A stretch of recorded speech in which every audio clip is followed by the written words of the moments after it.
तरह की ये पूरी प्रक्रिया है? कितना मन आहत है? लगता था कि ये जो राम को लाएंगे वो राम का पैसा खा जाएंगे? ये लगता तो नहीं था, और हम ही नहीं, पूरे देश की जनता ठगी गई है। और ये एक योजनाबद्ध तरीके से ठगी गई है। हम बचपन में शाखाओं में जाया करते थे, छोटे से थे, तो वहाँ बौद्धिक होता था, और बौद्धिक में नेता बनना, नेता बनाना सिखाया जाता था। और सारी योजना उसमें यही बनती थी कि हम सरकार कैसे बनावें, हम सरकार कैसे बनावें।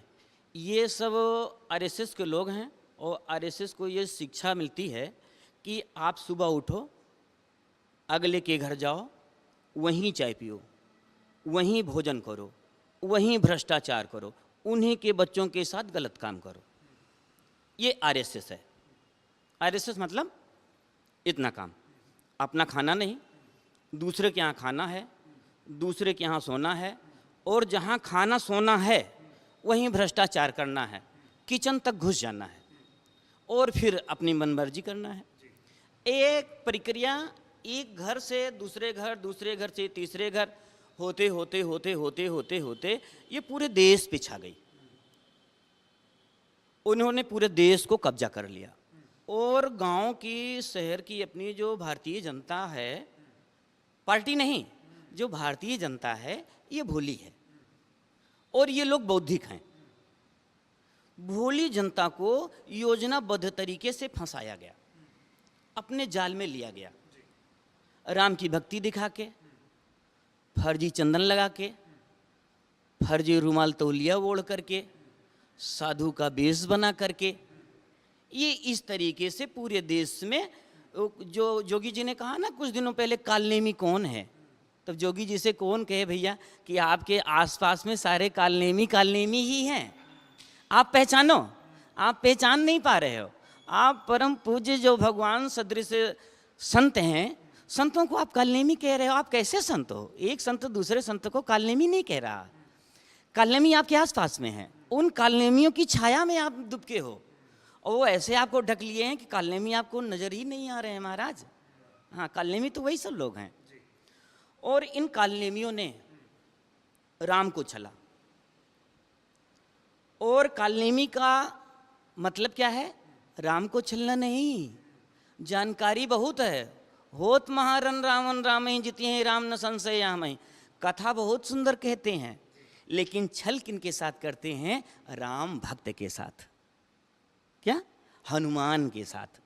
जो राम का भक्त है उसके साथ जो छल करता है वह कालनेमी है।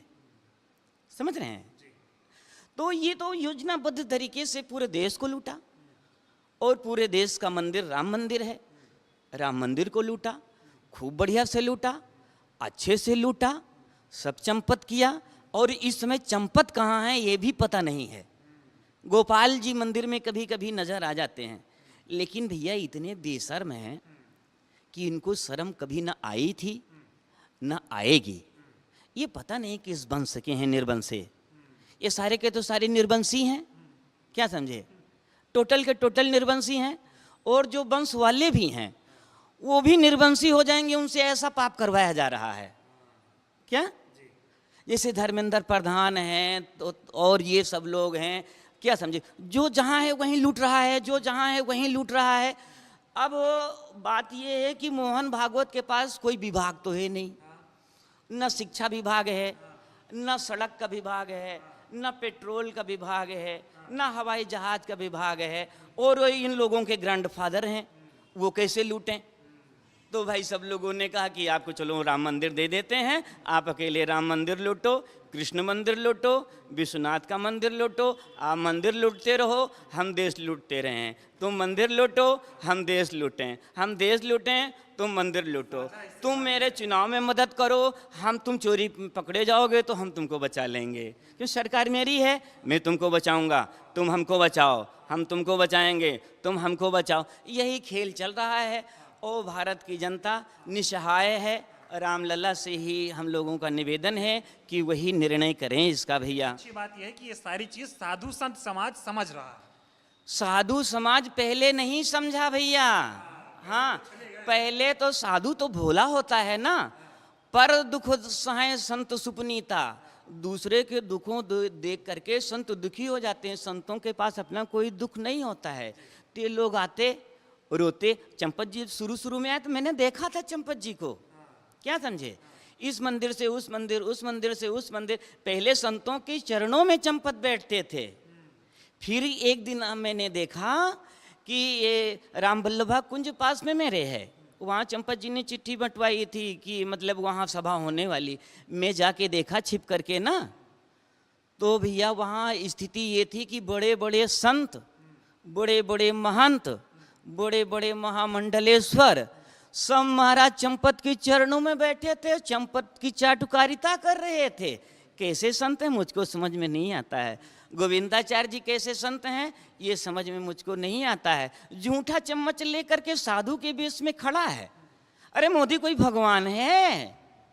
जनता ने वोट दिया है तब वो मोदी मोदी है। नहीं, मोदी को ऐसे कर दो, खाने को दाने नहीं है उसके यहाँ। वो तो बताता मैं चाय बेचता था ना, आज भी चाय बेचने की हालत नहीं है। लेकिन जनता कृपालु ही, जनता राजा है, जनता भगवान, जनता जनार्दन है, जनता जनार्दन है। जब भगवान की कृपा हो गई, जनता की कृपा हो गई, तो राज पद पा गए। अब उधर वो घोंट रहे हैं, इधर ये घोंट रहे हैं। महाराज जी ये बताए, लेकिन ये तो कहते थे हम राम को लाए हैं।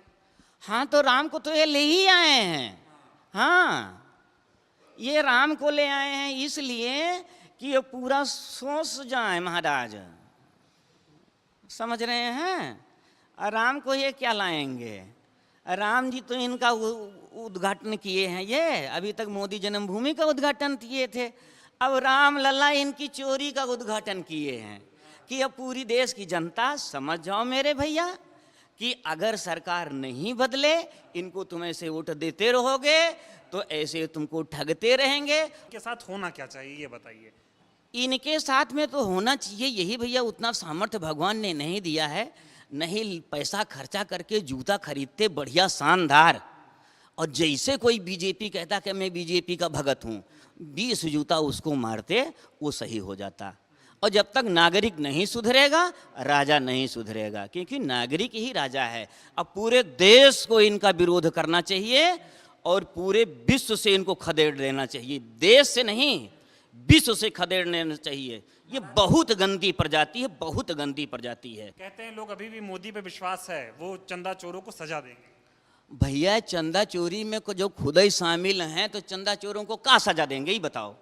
हाँ, सजा नहीं मिलेगी, सजा किसी को नहीं मिलेगी, सब बचाए जाएंगे और बहुत ज़्यादा जनता दबाव देगी, तो 2-4 जो लंपट टाइप के हैं इन लोगों को सजा दे के अपने बरी हो जाएंगे। संत समाज अयोध्या इनको सजा देगा नहीं देगा? साधु समाज का सजा देगा भैया, सब गरीब संत हैं। किसी को खाने को, किसी को नहाने को है, किसी को खाने नहाने को दोनों नहीं है, तो ये लोग क्या सजा देंगे? देश की जनता इनको सजा देगी, भगवान सजा दिलाएंगे इनको।